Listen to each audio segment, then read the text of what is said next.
Welcome to smart competitive school. আজকে আমি GK MCQ এর মক টেস্ট নাম্বার 104 নিয়ে এসেছি।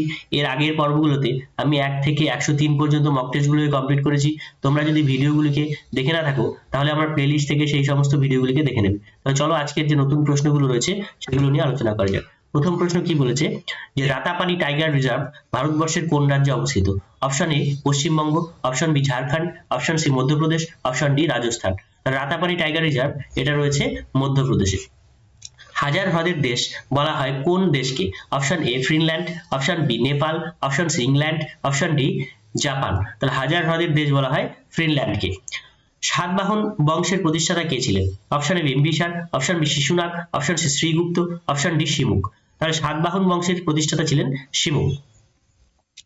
কাকে তবলা এবং সেতারের আবিষ্কারক বলা হয়? Option A Tansen, option B Amir Khusrau, option C Nizamuddin Auliya, option D Moinuddin Chishti. তাহলে কাকে তবলা এবং সেতারের আবিষ্কারক বা জনক বলা হয়? তিনি হলেন আমির খসরু।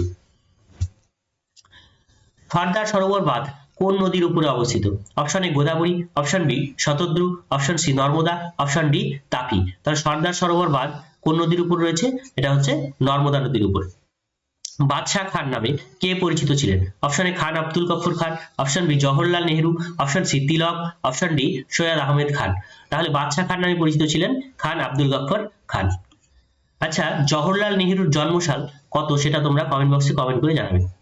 প্রথম প্ল্যানিং কমিশনের ডেপুটি চেয়ারম্যান কে ছিলেন? Option A Jawaharlal Nehru, option B Gulzarilal Nanda, option C Ambedkar, option D Chakravarti Raja Gopalachari. প্রথম প্ল্যানিং কমিশনের ডেপুটি চেয়ারম্যান ছিলেন গুলজারিলাল নন্দ। আর প্রথম প্ল্যানিং কমিশনের চেয়ারম্যান কে ছিলেন তোমরা কমেন্ট বক্সে কমেন্ট করে জানাও। একশালা বন্দোবস্ত কে প্রবর্তন করেন? Option A Robert Clive, option B Lord Wellesley, option C Warren Hastings, option D Lord Cornwallis. তাহলে একশালা বন্দোবস্ত প্রবর্তন করেন ওয়ারেন হেস্টিংস। নীরজ চোপড়া কোন রাজ্যের বাসিন্দা? Option A Tamil Nadu, option B Haryana, option C Karnataka, option D Gujarat. তাহলে নীরজ চোপড়া তিনি হলেন হরিয়ানার বাসিন্দা। তিনি কোন খেলার সাথে যুক্ত সেটাও তোমরা কমেন্ট বক্সে কমেন্ট করে জানাবে। কোন বর্ণের আলোর চ্যুতি সর্বাধিক? অপশন এ লাল, অপশন বি বেগুনি, অপশন সি সাদা, অপশন ডি হলুদ। তাহলে কোন বর্ণের আলোর চ্যুতি সর্বাধিক? আলোর চ্যুতি যদি সর্বাধিক বলা হয় সেক্ষেত্রে অ্যান্সার হবে বেগুনি। ঠিক আছে, সবচেয়ে কম হচ্ছে লাল, কিন্তু লাল আলোর তরঙ্গ দৈর্ঘ্য সবচেয়ে বেশি এবং বেগুনি আলোর তরঙ্গ দৈর্ঘ্য সবচেয়ে কম। ঠিক আছে, তাহলে তোমরা 10 এর মধ্যে কে কত পেলে অবশ্যই কমেন্ট বক্সে কমেন্ট করে জানাও।